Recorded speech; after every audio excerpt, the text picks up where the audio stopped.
Hi viewers, నమస్కారం. నేను మీ సిరి. Welcome back to నిన్ను కోరి. ఈరోజు కథ మిస్టర్ ఆరగెంట్, ఎపిసోడ్ 93. మీ మనసుకు నచ్చే అత్యంత అద్భుతమైన కథ. కథ నచ్చితే లైక్ చేయండి. లైక్తో పాటు హైప్ చేసి మీ అమూల్యమైన పాయింట్స్ని యాడ్ చేయండి. ఇక కథలోకి వెళ్తే, నన్ను చంపడానికి నువ్వు వేసిన ప్లానే నువ్వు దోషి అని నిరూపించే ఎవిడెన్స్, రుద్ర అనడంతో నర్మద షాక్తో తెల్లబోయి చూస్తుంది. నా కోసం నువ్వు వేసిన ప్లాన్లో నువ్వే ట్రాప్ అయ్యేలా చేశాను. మెహతా చావు గురించి తెలిసాక నువ్వు సైలెంట్గా ఉండవని, ప్రాణభయంతో ఖచ్చితంగా నన్ను చంపాలని ప్లాన్ వేస్తావని నేను ఊహించాను. నీ ఫోన్ నెంబర్ హ్యాక్ చేశాను. నేను ఊహించినట్టే నువ్వు మెహతా మనుషులకు కాల్ చేయడానికి ట్రై చేశావు. నువ్వు కాంటాక్ట్ అయిన సయ్యద్, భద్ర ఇద్దరూ జైల్లోనే ఉన్నారు. భద్ర ఫోన్ ఆన్ చేయించింది నేనే. జైల్లో నుండి ఈ గులోకి వాడిని తీసుకొచ్చింది నేనే. వీడి ద్వారా సయ్యద్ను నువ్వు మీట్ అయ్యేలా చేశాను. జైల్లో సయ్యద్తో నువ్వు మాట్లాడింది మొత్తం ఇందులో వీడియో రికార్డింగ్ ఉంది అని తన ఫోన్ తీసి చూపించాడు రుద్ర. నర్మద దిమ్మ తిరిగిపోయింది. తెల్లారితో భద్రతో కలిసి ప్లాన్ వేసి నన్ను చంపాలని ఎంతో ఆశతో ఎగ్జైట్మెంట్తో ఉన్నావు కదా. పాపం, నువ్వు తీసుకున్న గోతిలో నువ్వే పడ్డావు. భద్రతో నీ ప్లాన్ డిస్కస్ చేయడానికి వచ్చేలా చేసి నీకు నువ్వుగా ఈ రుద్రాన్సింహ బోన్లో చిక్కుకునేలా చేశాను. నా నుండి తప్పించుకోవడం నీ తరం కాదు. ఆ దేవుడు దిగొచ్చిన నా నుండి నిన్ను కాపాడలేడు. అగ్ని గోళాల్లా మండుతున్న కళ్ళతో దహించి వేసేలా చూస్తూ రుద్ర అంటుంటే ప్రాణభయంతో నర్మద గుండె దడ పెరిగి ఒళ్ళంతా ముచ్చెమటలు పట్టాయి. రుద్ర ఇంత పెద్ద షాక్ ఇస్తాడని తను అస్సలు ఊహించలేదు. తన ప్లాన్ తనకే రివర్స్ కొట్టడంతో తన పరిస్థితి ఏంటో అర్థం కాక పిచ్చి పట్టినట్టుగా ఉంది నర్మదకి. భయంతో పాటు రుద్రపై పట్టలేనంత కోపంతో రగిలిపోతూ చూస్తుంది. చెప్పు, ఎందుకు చంపావు నా అక్క బావల్ని? చెప్పు, పళ్ళు కొరుకుతూ ఆగ్రహంతో అరిచాడు రుద్ర. నర్మద రగిలిపోతూ కిక్కురు మనకుండా అలాగే చూస్తుంది. రుద్రకి తిక్కరేగింది. నీకు మామూలుగా చెప్తే అర్థం కాదే అని పక్కన పడి ఉన్న చెక్క దిమ్మ తీసుకుని కోపంతో ఊగిపోతూ నర్మద పైకి ఎత్తేసరికి బెదిరిపోయింది నర్మద. చెప్తాను చెప్తాను అంది వణుకుతున్న గొంతుతో. రుద్ర దాన్ని పక్కకు విసిరికొట్టాడు. నా పిల్లలకు దక్కాల్సిన హోదా, గౌరవం నా సవతి కొడుక్కి కోళ్ళకి దక్కుతుంటే భరించలేకపోయాను. అందుకే చంపేశాను. రుద్ర ఒంట్లో రక్తం సలసలా మరిగిపోయింది. గంతీసి పిట్టలా కాల్చేసి చంపేలనంత కోపం ఓ వెత్తున ఉప్పొంగింది. డబ్బు, హోదా కోసం ఇంతటి నీచానికి దిగజారుతావా? ఎన్నో కలలతో ఆశలతో పెళ్లి చేసుకుని ఎంతో సంతోషంగా ఉన్న నా అక్కబావల్ని అతి కిరాతకంగా చంపేసి వారి జీవితాల్ని అర్ధాంతరంగా ముగించావు. లోకం తెలియని ఆ పసిపాపకు తల్లిదండ్రులు దూరం చేశావు. ఎంత నరకం అనుభవించిందో నా చిట్టి తల్లి. వాళ్ళని చంపే హక్కు నీకెవరిచ్చారు? అంతటితో ఆగకుండా ఆ పసి ప్రాణాన్ని లేకుండా చేయాలి అనుకున్నావు. తనేం చేసింది? మమ్మల్ని చంపాలని చూసావు. నీ వల్ల కడుపులో ఉన్న మా బేబీ చనిపోయింది. కొంచెం కూడా జాలి, దయ లేకుండా ఇంత క్రూరంగా ఎలా తయారావు? నీలాంటి నీచురాలికి బ్రతికి అర్హత లేదు. నువ్వు బ్రతికుండడానికి వీల్లేదు అని అంటూ భద్ర అని పిలిచాడు చేయి చాస్తూ. భద్ర వెంటనే పక్కనే ఉన్న పెట్రోల్ క్యాన్ తీసుకొచ్చి రుద్ర చేతిలో పెట్టాడు. దాన్ని చూసి నర్మద గుండె తీవ్ర భయాందోళనలతో అదిరిపడింది. రుద్ర, వద్దు వద్దు అని చావు భయంతో కళ్ళు తేలేసి వణికిపోతూ అరుస్తుంది. బ్రతికుండగానే సజీవ దహనం చేసే వాళ్ళని అదెంత నరకంగా ఉంటుందో తెలుసా నీకు? ఇప్పుడు తెలుస్తుంది అని అంటూ దగ్గరకొచ్చిన రుద్రను చూసి నర్మద పై ప్రాణాలు పైనే పోయాయి. రుద్ర, నన్ను చంపొద్దు. నేను చేసింది చాలా పెద్ద నేరం. అదే నేరం నువ్వు చేస్తావా? నిన్ను నమ్ముకున్న మహిక, వేద, దియాల గురించి ఒక్కసారి ఆలోచించు. రిషి, మీ మామ గురించి ఆలోచించు. వాళ్ళ గురించి ఆలోచించైనా నన్ను వదిలే రుద్ర, నీకు దండం పెడతాను. నర్మద భయంతో గొంతు చించుకుని అరుస్తుంటే రుద్ర భయంకరమైన కోపంతో చూస్తూ, నీదే ప్రాణమా? వేరే వాళ్ళది కాదా? నువ్వు చచ్చినా ఎవరూ బాధపడరు అని అంటూ క్యాన్ క్యాప్ ఓపెన్ చేసిన రుద్ర నర్మద వద్దు అని అరుస్తున్నా వినకుండా తన మీద పెట్రోల్ మొత్తం పోసేశాడు. నర్మద గుండాయినంత పనైంది. రుద్ర, వద్దు, ఈ ఒక్కసారికి నన్ను వదిలే, ఇంకా ఇలాంటి తప్పు చేయను అని అరుస్తూ ఉంది. రుద్ర దవడలు బిగించి రక్తంలా ఎర్రగా మారిన కళ్ళతో చూస్తూ పాకెట్లో లైటర్ తీసి వెలిగించాడు.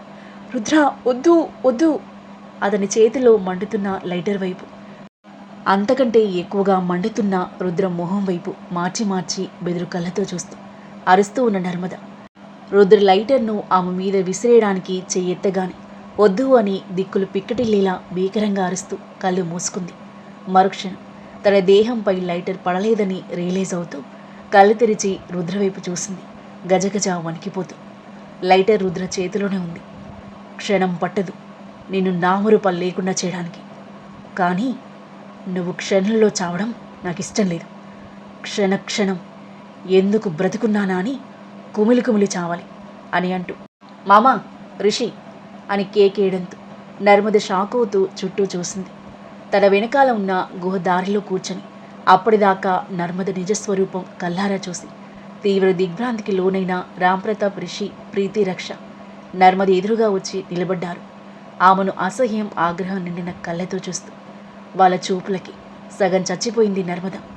ఏమండి, చీ, అలా పిలవక నన్ను, నేను చంపేయాలి అని ఆవేశంతో రగిలిపోతూ నర్మద మెడను గట్టిగా పట్టుకున్నాడు రాంప్రతాప్. నర్మద కళ్ళు తేలేసి తల అటు ఇటు ఆడిస్తూ రిషి, రక్షల వైపు చూసింది, వచ్చి ఆపుతారేమోని. కానీ ఇంచు కూడా కదలలేదు వాళ్ళు. తీవ్రమైన ఆగ్రహంతో అలాగే చూస్తున్నారు. నర్మద ప్రాణం పోయినట్టయింది. నా కొడుకు ఏం పాపం చేశాడే? నిన్ను సొంత తల్లిలా చూసుకున్నాడు కదే, వాణ్ణి చంపడానికి నీకు మనసేలా వచ్చింది? ఇంత నీచంగా ఎలా తయారయ్యావు నువ్వు అని అంటూ ఆమె మెడను ఇంకా గట్టిగా నొక్కుతూ ఉంటే ఊపిరి అందక నాలుక బయటకు పెట్టి కళ్ళు తేలేసింది నర్మద. రాంప్రతాప్ ఆమెను విసురుగా వదిలేశాడు. ఊపిరి భారంగా తీసుకుంటూ దగ్గుతూ ఉంది. తల్లి లేని నా కొడుక్కి తల్లి ప్రేమ అందిస్తావని కదే నిన్ను పెళ్లి చేసుకుంది. సవతి తల్లి కసాయిగా మారి నా కొడుకు ప్రాణాన్ని హరించేస్తుంది తెలిస్తే నిన్నసలు పెళ్లి చేసుకునేవాణ్ణి కాదే. నీ సొంత పిల్లల గురించి మాత్రమే ఆలోచించిన దానివి కొడుకున్న తండ్రిని ఎందుకు పెళ్లి చేసుకున్నావు? ఆస్తి కోసం చేసుకున్నావు. అదే ఆస్తి కోసం నా కొడుకు కోడలి ప్రాణాలను తీసావు. నువ్వు సంపాదించిన ఆస్తి నాది, నా కష్టార్జితం. ముగ్గురికి సమానంగా పంచాను. వాడు నిన్ను కానీ తమ్ముడు చెల్లిని కానీ ఏనాడు వేరుగా చూడలేదు, ప్రేమగా చూసుకున్నాడు. చెట్టంత కొడుకుని నాకు దూరం చేసి ఏం సాధించావి నువ్వు? ఆస్తి అంతస్తులు పోయేటప్పుడు పట్టుకొని పోతావా నీచురాల? ఇన్నాళ్ళు ఎంత నాటకం ఆడావు, నాకు కొంచెం కూడా డౌట్ రాలేదు. నువ్వే చంపేసి ఏమీ ఎరగనట్టు దొంగ ఏడిపేడ్చావు. నువ్వు నా భార్యవి అని చెప్పుకోవడానికి కూడా సిగ్గుగా ఉంది నాకు. నీలాంటి రాక్షసి బ్రతకూడదు. చంపే రుద్ర, దీన్ని చంపే. బరువెక్కిన గుండెపై చేయి వేసుకుని చైర్లో కూలబడ్డ రాంప్రతాప్ కొడుకు కోడల్ని తలుచుకుని ఎమోషనల్ అయ్యాడు. తన భార్యని, తన కొడుకుని క్రూరంగా చంపేసింది అన్న నిజం అతని గుండె తట్టుకోలేకపోతుంది. తీరని వేదనతో బరువెక్కింది. నర్మద మౌనంగా రోదిస్తుంది. రిషి తల్లివైపు అసహ్యంగా చూస్తున్నాడు. అన్నయ్య, వదిన నువ్వు చంపావంటే నేను నమ్మలేకపోతున్నాను మమ్మీ. ఎందుకు ఇలా చేసావు? అన్నయ్య మమ్మల్ని ఎంత బాగా చూసుకునేవాడు. మేము వేరు అనే ఫీలింగ్ మాకెప్పుడు రాలేదు. నువ్వెందుకు వేరుగా చూసావు? బ్లడీ మనీ స్టేటస్ కోసం అన్నయ్య వదిన ప్రాణాలు తీసేస్తావా? ఇంత క్రూయల్గా ఎలా మారావు మమ్మీ? ఊహించుకోవడానికే భయంకరంగా ఉంది. They don't deserve that. Diya custody గురించి రుద్రతో ఫైట్ చేస్తుంటే మనవరాల మీద ప్రేమతో అనుకున్నాను, కానీ దాని పేరు మీద ఉన్న ఆస్తి కోసమని ఊహించలేదు. కస్టడీ రాలేదని ఆ పసి ప్రాణాన్ని కూడా చంపాలి అనుకున్నావంటే నిన్ను ఏమనాలో నాకు అర్థం కావట్లేదు. మమ్మీ అని పిలవడానికి కూడా డిస్గస్టింగ్గా ఉంది. రిషి మాటలకు కుమిలి కుమిలి ఏడుస్తుంది నర్మద. తన భర్త, పిల్లలు తన్ని అసహించుకుంటుంటే నర్మద గుండె మెలిపట్టినట్టుగా అయింది. రక్ష తనని అసహ్యంగా చూస్తుంది. బాధ, కోపం మిళితమైన భావంతో. నర్మద మనీ మైండెడ్ అనుకుంది, కానీ మనుషుల్ని చంపే కిరాతకురాలు అని తను అస్సలు అనుకోలేదు. ఆ కటిక నిజాన్ని జీర్ణించుకోవడం తన వల్ల కావట్లేదు రక్షకి. ప్రీతి పట్టలేనంత కోపంతో చూస్తుంది. ఎంతో సాఫ్ట్గా, ప్రేమగా మాట్లాడే నర్మదలు ఇంతటి కఠినమైన, క్రూరమైన కోణం చూసి తీవ్రమైన షాక్లో ఉంది ప్రీతి. రుద్ర అడుగు ముందుకు వేసి నర్మద ఎదురుగా నిలబడ్డాడు. ఇప్పటికీ కూడా నీకింకా బ్రతకాలనుందా అని అడిగాడు మండిపోతూ. నర్మద ఏం మాట్లాడలేదు. రుద్ర వైపు కన్నీళ్లతో ఆక్రోషంగా చూస్తుంది. నా ఫ్యామిలీ అంతా నన్ను నశించుకొని చీకుటిలా చేశా. ఇంకేం మిగిలింది? బుద్ధి గడ్డి తిని వాళ్ళని చంపాను. క్షమించమని అడగలేనంత సరిదిద్దుకోలేని పెద్ద తప్పు చేశాను. ఈ పశ్చాత్తాపంతో నేను బ్రతకలేను. నన్ను చంపే రుద్ర, చంపే అంది నర్మద కుమిలి కుమిలి ఏడుస్తూ. నిన్ను చంపాలి అనుకుంటే నేను ఇప్పటిదాకా ఆగేవాడినే కాదు. నీలాంటి కసాయి తల్లి అంత ఈజీగా చావకూడదు. జీవితాంతం జైల్లో కఠిన కారాగార శిక్ష అనుభవిస్తూ కుంగి కుషించి చావాలి. అప్పుడే నా అక్క బావల ఆత్మ శాంతిస్తుంది. ఆఫీసర్స్ అని రుద్ర గట్టిగా పిలవగానే గుహ బయట వెయిట్ చేస్తున్న పోలీస్ వాళ్ళు లోపలికొచ్చారు. నర్మద బెదురుగా చూసింది. రుద్ర, నువ్వు ఒక్కసారి అవకాశం ఇవ్వు. ఇన్నాళ్ళు కాపాడుకున్న పరువు మర్యాద మొత్తం పోతుంది. నేను చేసింది చాలా పెద్ద తప్పు. దానికి నేను పశ్చాత్తాపడుతున్నాను. మామ రిషిల మొహం చూసైనా నన్ను వదిలే రుద్ర. ఏమండి రిషి, మీరైనా చెప్పండి, మీరు చెప్తే వింటాడు అని వాళ్ళ వైపు చూస్తూ అర్థిస్తుంది నర్మద. రాంప్రతాప్, రిషి ఆగ్రహంతో మండిపోతూ నిబ్బరంగా ఉన్నారు. తన వైపు కూడా చూడట్లేదు. ఆఫీసర్స్ తీసుకెళ్ళండి, మీకు ఎవిడెన్స్ మొత్తం నేను తీసుకొచ్చిస్తాను, కోర్టులో ప్రొడ్యూస్ చేయండి అన్నాడు రుద్ర. ఓకే సార్ అని చెప్పి రుద్ర గార్డ్స్ నర్మద కట్లు విప్పేగా తన చేతులకు బేడీలు వేసి ఈడ్చుకెళ్తున్నారు. వదలండి రుద్ర, ఒక్కసారి ఆలోచించు. ఏమండి ఆపండి. రిషి, రేయ్, ఆ జైల్లో నేను ఉండలేనురా. ఈ తల్లి గురించి ఒక్కసారి ఆలోచించరా అని నర్మద ఏడుస్తూ గొంతు చించుకొని అరుస్తున్నా ఎవరూ కరగలేదు. తను చేసిన నేరానికి శిక్ష పడాల్సిందే అని మౌనంగా ఉన్నారు. నర్మద పిచ్చి పట్టిందాన్లా అరుస్తుంటే తన నోటికి ప్లాస్టర్ వేసి వెహికల్లో ఎక్కించి తీసుకెళ్లారు పోలీసులు. గుండెలు బాదుకుంటూ కుమిలి కుమిలి ఏడుస్తుంది నర్మద. నర్మదతో పాటు భద్ర, మిగిలిన రౌడీలను కూడా అరెస్ట్ చేసి స్టేషన్కి తీసుకెళ్లారు పోలీసులు. నిస్సత్తువుగా కూర్చున్న రాంప్రతాప్ లేచి రుద్రను గట్టిగా హత్తుకున్నాడు. నా ఇంటి కూడలిన పాపానికి నీ అక్క ప్రాణాలు కోల్పోయింది. మా వారసులైన దియను నువ్వు మాకు ఇవ్వను అని మొండిపట్టు పట్టుకుని కూర్చుంటే నీ మీద కోపం వచ్చింది. కానీ నాకు తెలియకుండా ఇంత జరుగుతుందని నేను ఊహించలేదురా. ఈ దుర్మార్గురాల్ని తెలివిగా ముందే పట్టుకున్నావు. లేదంటే ఇంకా ఎన్ని ప్రాణాలను పొట్టున పెట్టుకునేదు రాక్షసి అని ఎంతగానో కుమిలిపోయాడు రాంప్రతాప్. అతని వెన్ను తడుతూ ఓదార్చే ప్రయత్నం చేశాడు రుద్ర. రిషి వాళ్ళిద్దరిని హక్ చేసుకుని ఎమోషనల్ అయ్యాడు. మమ్మీ ప్లేస్లో వేరే వాళ్ళుంటే ఖచ్చితంగా చంపేవాడివి కదా రుద్ర. మా గురించి ఆలోచించి నువ్వు మమ్మీని చంపకుండా వదిలేసావు కదా. తప్పు చేసిన వాళ్ళు ఎవరైనా సరే శిక్ష అనుభవించాల్సింది రిషి ఉద్వేగంగా అంటుంటే మౌనంగా ఉన్నాడు రుద్ర. ప్రీతి, రక్ష కన్నీళ్లతో బాధగా చూస్తున్నారు. తల్లి పరిస్థితి చూసి రక్షకి జ్ఞానోదయమైంది. అవును రుద్ర, మీ నాన్నని చంపింది మీ అత్త భర్తని అని మీ అత్తయ్యకి అనిరుద్ధ్కి తెలుసా అడిగాడు రిషి. తెలీదు రిషి, వాడు చచ్చాడని అత్తకు తెలుసు. కానీ ఎందుకు ఎలా చచ్చాడని తెలీదు. నిజం చెప్తే అత్త తట్టుకోలేదని చెప్పలేదు. ఇప్పుడున్న సిచ్యువేషన్లో చెప్పకపోవడమే బెటర్ రుద్ర. వాడు ఎలాగో చచ్చాడు. కొడుకు పరిస్థితిని చూసి ఇప్పటికే చాలా బాధలో ఉంది ఆవిడ. ఈ విషయం తెలిస్తే తట్టుకోలేదు. ఇప్పటికే ఎన్నో కష్టాలు పడింది. ఇకనైనా ప్రశాంతంగా బతుకుతుంది.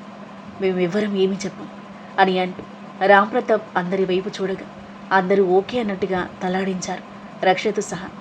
రుద్ర సాలోచనగా తలాడిస్తూ భారంగా నిట్టూర్చాడు. రాంప్రతాప్ ప్రీతులను తీసుకుని రిషి బయట కదలగా రక్ష రుద్ర వైపు తిరిగి, ఐఎమ్ సారీ రుద్ర. మమ్మీ మాటలు విని ఆస్తి మీద ఆశతో దియా విషయంలో పిచ్చిగా బిహేవ్ చేశాను. కానీ మమ్మీ ఇంటెన్షన్స్ నాకు నిజంగా తెలియదు అంది. అయినో, అందుకే నేను వదిలేశాను. లేకపోతే నువ్వు కూడా నీ మమ్మీతో పాటే ఉండేదానివి. ఇప్పటికైనా ఆస్తులు అంతస్తుల గురించి ఆలోచించకుండా ఒక మంచి అబ్బాయిని చూసి పెళ్లి చేసుకుని హ్యాపీగా ఉండు అన్నాడు Rudra. Sure, thank you so much అని చెప్పి అక్కడి నుండి వెళ్ళిపోయింది రక్ష. రుద్ర చిన్నగా నిట్టూర్చి గార్డ్స్ రిమూవ్ ద కెమెరాస్ అని చెప్పడంతో అక్కడ చుట్టూ ఫిక్స్ చేసిన కెమెరాలన్నీ తీసి రుద్రకి అందించారు. వెల్ డన్ మై బాయ్స్, ఇక మనకి ఏ టెన్షన్ లేదు. నాతో పాటు మీరు కూడా చాలా కష్టపడ్డారు, నిద్రలేని రాత్రులు గడిపారు. Hats off to you. Finally we made it. ఒక 10 days ఫ్యామిలీస్తో మీకు నచ్చిన ఇంటర్నేషనల్ ట్రిప్కి వెళ్ళిరండి, మనీ ట్రాన్స్ఫర్ చేస్తాం రుద్ర అనడంతో thank you so much boss. ఎంతో హ్యాపీగా ఫీల్ అవుతూ క్లాప్స్ కొట్టారు గార్డ్స్ అందరూ. Let's go. కెమెరాలు పట్టుకుని రుద్ర ముందుకు నడవగా అతన్ని ఫాలో అయ్యారు గార్డ్స్. అందరూ కార్లో స్టార్ట్ అయ్యారు. ముందు రోజు భద్ర చేత నర్మదికి ఫోన్ చేయించి గుహ లొకేషన్ దగ్గరుండి చెప్పించిన రుద్ర భద్ర రౌడీలు తప్పించుకుని పారిపోయే అవకాశం ఇవ్వకుండా నైట్ అంతా నిద్రమాని తానే అన్నీ చూసుకున్నాడు. పోలీసులను అలర్ట్ చేసి గుహలో కెమెరాస్ అన్నీ ఫిక్స్ చేయించాడు. ప్లాన్ ప్రకారం గుహలోకి వచ్చిన నర్మద భద్రకి రుద్రను కిడ్నాప్ చేసి ఇక్కడే పెట్రోల్ పోసి కాల్చి చంపేయాలని ప్లాన్ చెప్పింది. అదంతా రికార్డ్ చేసి వెంటనే ఆమెకు మత్తుమందు స్ప్రే చేసి తనని బంధించాడు రుద్ర. ఆ తర్వాత రామ్ ప్రతాప్ రిషి వాళ్ళకి నర్మద గురించి చెప్పి వాళ్ళని స్వయంగా కన్ఫర్మ్ చేసుకునేలా గుహలోకి తీసుకెళ్లాడు. ఆ తర్వాత పోలీసులకు ఇన్ఫర్మేషన్ ఇచ్చి ఇంటికొచ్చి తిరిగి వెళ్ళాడు. అలా నర్మద వేసిన ప్లాన్ను తనకు అనుకూలంగా మార్చుకుని ఆ ప్లాన్తోనే నర్మదను తప్పించుకుని వీల్లేకుండా బుక్ చేసి తను చెప్పినవన్నీ తనతోనే చెప్పించి తను చేసిన నేరాలను అందరికీ ప్రూవ్ చేసి కఠినమైన శిక్ష పడేలా చేశాడు.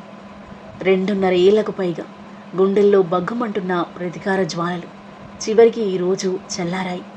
తన వాళ్ళను పోగొట్టుకున్నందుకు ఇన్నాళ్ళు పడిన బాధ, గుండె వేదన, చంపిన వాళ్లపై బగ్గుమన్న కోపం, జరుగుతున్న అటాక్స్కి మిగిలిన వాళ్ళకి ఏమవుతుందో అన్న ఆందోళన, వాళ్ళని ఇంకా పట్టుకోలేకపోతున్నాననే ఫ్రస్ట్రేషన్ అన్నింటికి ఈ రోజుతో విముక్తి దొరికి గుండెల్లో ఒక పెద్ద భారం తగ్గినట్టుగా చాలా తేలికగా అనిపించింది రుద్రకి. ఆ తర్వాత ఏం జరగబోతుంది? రుద్ర మహికి నిజం చెప్పేస్తాడా? మహి ఇలా రియాక్ట్ అవుతుంది. నర్మద గురించి నిజం తెలిసి వేద, అనిరుద్, భవాని ఎలా రియాక్ట్ అవుతారు? ఈ కథ ఏ మలుపు తీసుకోబోతుంది? అద్భుతమైన కథనంతో మీ ఊహకందని మలుపులతో మనసును హత్తుకునే సన్నివేశాలతో ఎంతో ఆసక్తిగా సాగి ఈ కథ యొక్క నెక్స్ట్ ఎపిసోడ్ కోసం మన నెక్స్ట్ వీడియో చూడండి. కథ నచ్చితే లైక్ చేయండి. ఈ కథ మీకు ఎలా అనిపించిందో మీ అభిప్రాయాన్ని తప్పకుండా కామెంట్ చేయండి. ఇంకా ఇలాంటి ఇంట్రెస్టింగ్ స్టోరీస్ కోసం మన ఛానల్ని సబ్స్క్రైబ్ చేయండి. Thank you for listening.